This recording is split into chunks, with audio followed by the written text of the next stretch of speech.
question I have is, how much of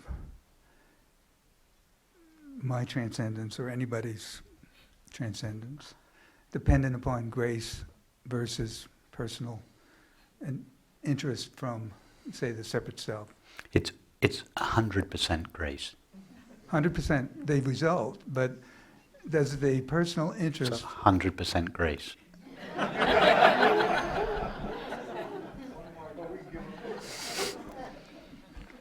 The person does nothing. Well, I agree. I mean, in my experience, my experiences that were super normal, put it that way, came when I never was looking for any of it. Yes.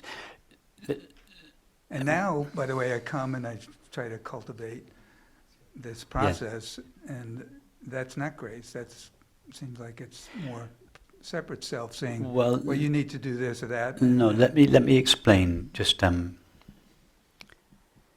what I mean when I say it's 100% grace. When our essential nature is consciousness without limits, which is complete in itself. It knows no lack, and in its own experience of itself, it is ever present. So there is no fear of death or disappearance. So consciousness is knowing of its own being, is what's called happiness, fulfillment, peace. Now, when our own being seems to be veiled, and when the water seems to be confined inside the bottle, then our true nature is veiled, and the peace that is inherent in our true nature is veiled. Therefore, by definition, the finite consciousness or the separate self is a position of unhappiness, because its true nature of infinite consciousness seems to be missing or veiled. Therefore, the separate self, by definition, is seeking happiness. In fact, that's one way we could define the separate self, as the search for happiness. So the search from the point of view of the separate self, its search for happiness is something that it does. Because the separate self believes that it is a separate self that can do things and desire things, and etc. In fact, there is no separate self. The seeking that the separate self feels that is its own desire is in fact the pull, the gravitational force of consciousness pulling the separate self back into itself. That's what grace is, the gravitational pull from happiness exerted on the illusory self. From the illusory self's point of view, that feels like the desire for happiness. It's not the desire for happiness, it's the pull from happiness that is being exerted on it. That is grace. So everything the separate self feels that it does or desires is not in fact the separate self doing anything. It is consciousness's own desire to be divested of its limitations. From the point of the view of the separate self, that feels like the desire, I want to be happy, or I want to be enlightened, or I must do such and such. And that's fine for the separate self to do that. But ultimately the separate self doesn't do anything. It's being reeled in by consciousness. Was surprised by consciousness.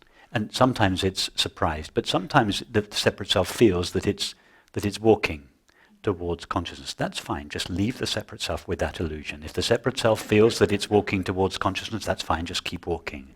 If it feels like you have to make an effort to meditate, then or to whatever it is, then make the effort.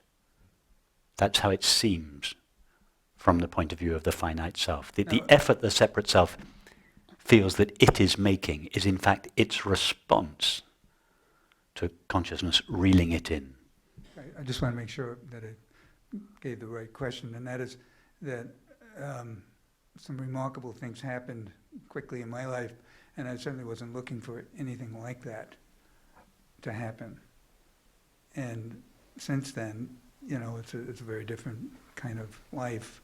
Of course, nothing will be the same. Okay, but even this remarkable and unsolicited event, which was, as it were, a direct intervention of consciousness in the life of the apparently separate self, is no less grace than the subsequent efforts that the apparently separate self feels that it has to make in order to reclaim that experience. I would agree with that, but I'm just saying that then to implement this idea that living a life based upon, say, the discipline of so many hours of meditation and so forth and so on, none of that preceded certain experiences that kind of locked me into doing the thing Yes.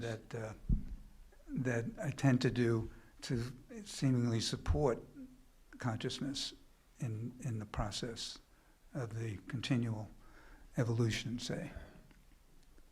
And sometimes I wonder that, because it looks to me, not coming from your point of view, but from my limited point of view, which is all limited points of view, but it looks like some people are coming to join the party or to escape something when their approach to consciousness.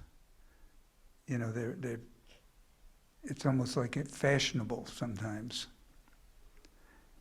And I don't know if those people make progress or not. Say that again. I don't know how their progress works. No, but the bit before, I think I didn't It's understand. kind of fashionable sometimes, particularly in this country, to be hip to the idea of say, yoga, for instance. Yes, but that may be so. But everybody seeks happiness. All 7 billion of us seek happiness.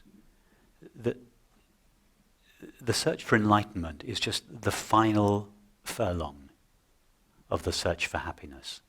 It's the same search.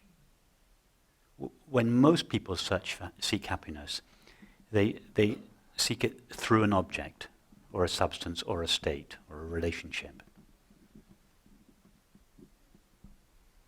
The search for enlightenment is just the same search for happiness, but having realized that no object, state, or relationship can give us what we want. It's the same search. Yes, the search for enlightenment is a refinement of the common search for happiness, but it's the same desire, it's the same force of attraction being exerted from the true self, which is happiness itself, on the separate self that most 7 billion people feel themselves to be. It's the same search. Now, if somebody thinks they're going to get happiness through yoga, through drugs, through whatever, the deep motive, it's not really yoga they want. If they thought that yoga would make them miserable, they wouldn't do yoga. In other words, they wouldn't do yoga. Nobody does yoga for its own sake. People do yoga for the happiness that they believe will be derived from it.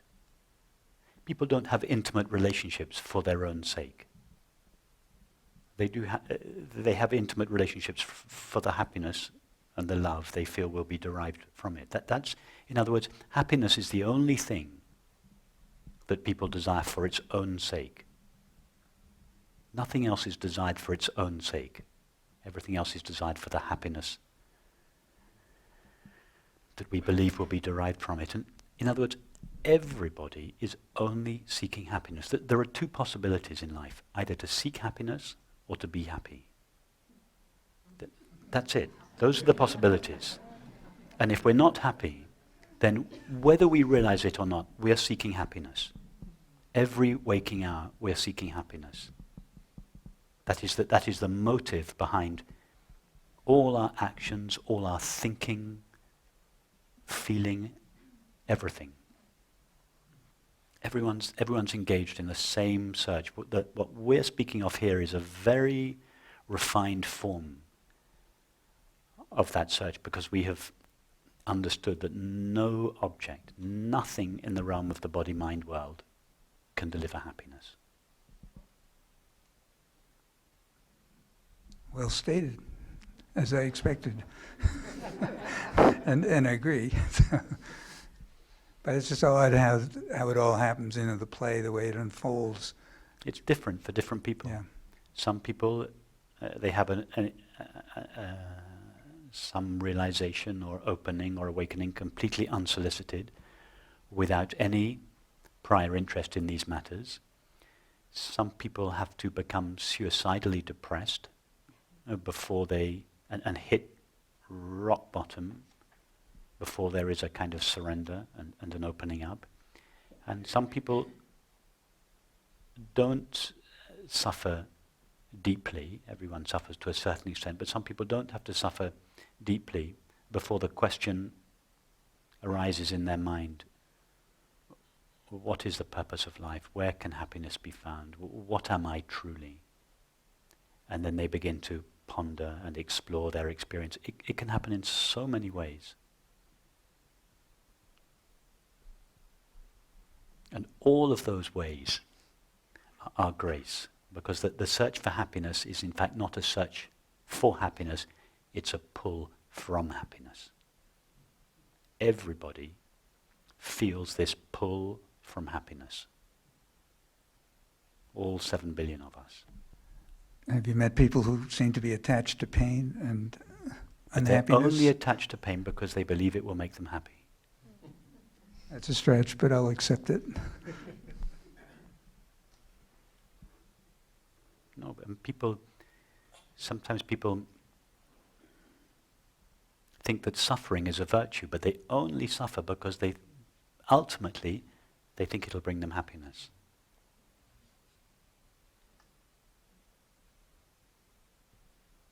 The only reason people desire God is because they believe that when they find God, it will bring them happiness.